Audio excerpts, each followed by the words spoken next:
Today is Tuesday, February 15th, and today was back squats and overhead press like usual.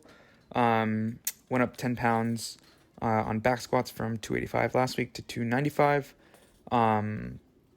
And with these back squats, so one thing that Aaron had noted from last week's videos is that I have this tendency of I'm breaking at the hips and the knees at the same time when I initiate the descent, but there's a moment, it's either sort of right when I start the descent or just a tiny bit after that my lower back and hips sort of curl in very slightly.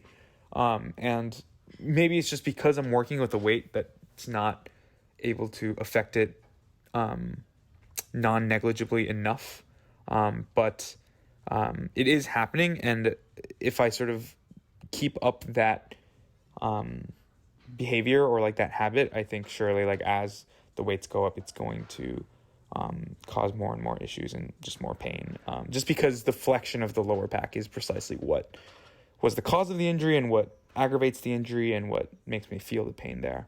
And so that's what I was sort of trying to be uber conscious of, like making sure that once my lower back is extended at the top and I sort of set myself up correctly, that my hips stay active and I don't let that sort of curl inwards. Because again, I might not feel anything in terms of pain with this weight, but as I go up in weight, it'll definitely be a problem. And so it's better to sort of try to fix them now while I can before I, fuck things up. And so one of the ways that I'm trying to think about this, is a cue that I have been thinking about for the last few weeks, but that alone I don't think is sufficient enough to combat the problem, because the issue arose last week.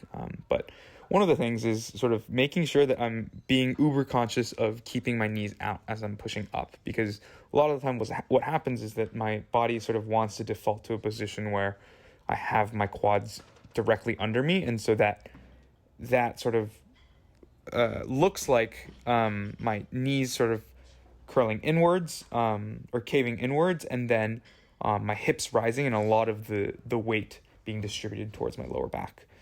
So that's what I'm being conscious of. But because that's the position that my body wants to sort of default to, I actually end up moving, it feels harder and I move slower when my knees are further, or when I keep them out.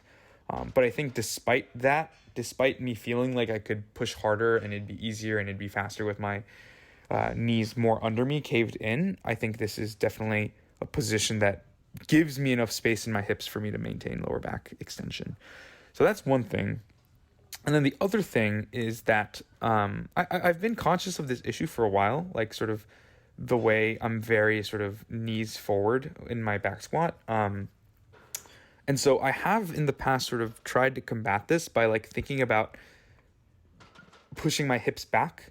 I guess I'll just keep talking over the overhead press, but it's interesting because I feel like when I try to make a concerted effort to keep my hips back, that almost puts me too far back, I feel like, and then just that inevitably I can't maintain that position forever the whole way down, and so I'll sort of curl inwards. And so today I was just thinking about okay, let's just try to not think about my torso angle, but just purely think about keeping my lower back in the place that it needs to be, and just sit down, stand up, and just that, just up and down without thinking of any sort of being intentional about the lateral movement. And I think that sort of naturally made things better, if that makes any sense. I feel like it's sort of counterintuitive, but me being less conscious of the torso angle and just thinking about my lower back and just thinking, okay, sit down, stand up, actually did, put me in a better position, and sort of the hip curling in and the lower back being in flexion, that issue, it was there on some reps, I think. It's not like a immediate fix, obviously, but it certainly was much, much better, because last week I was doing that sort of for a lot of the reps. So I think those are the two things I'll continue to think about moving forward, but I think it's certainly a step in the right direction. And then overhead press, I actually did not realize until after I finished all 5 sets that I did the same weight on the 5x5 that I did last week, and I was like, I thought I did 115 last week, and so I was like, wow, 10 pounds up from last week, and it still feels really easy. Like, you know, must be making progress, but turns out I did a 125 last week too. Next week I will be sure to move up to 135. Yeah, hopefully I'll be sort of getting my strength back slowly but surely. This 125 wasn't like particularly difficult, but it definitely is not as easy as it once was. I think I'll be back in enough time, and I'm again not in any rush to get back into shape. Just want to do it in the safest way possible. But yeah, that was it, and then wrapped up with some accessories and called it a day.